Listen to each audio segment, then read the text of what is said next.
Here's how to scrape Facebook posts with no coded knowledge. For this we'll need the Facebook scraper from Nifty.codes. Link will be in the description. Simply just download it for your browser. Next press post in the list. As you can see, we extracted the post in this list. To extract more, simply scroll down.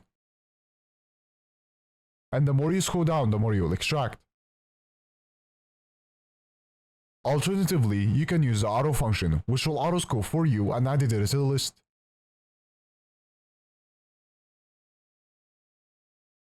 Once you're done, press stop. Now head to the settings. Then press on Store Data. In here you can find all data scraped. You can specify some data to delete or move to export. Now to customize this, press on Customize. Then press on Post in the list. In here you can change the data however you want. So for example, you can uncheck some data. You can also change the order of the data. And also change the name. And also add the criteria to only scrape the products you are looking for. Once you're done, press Save. You can also find more features in the add-on section. Now to export this, press Add to Export List. Then press Export. You can export it in many different ways. I'll export as HTML.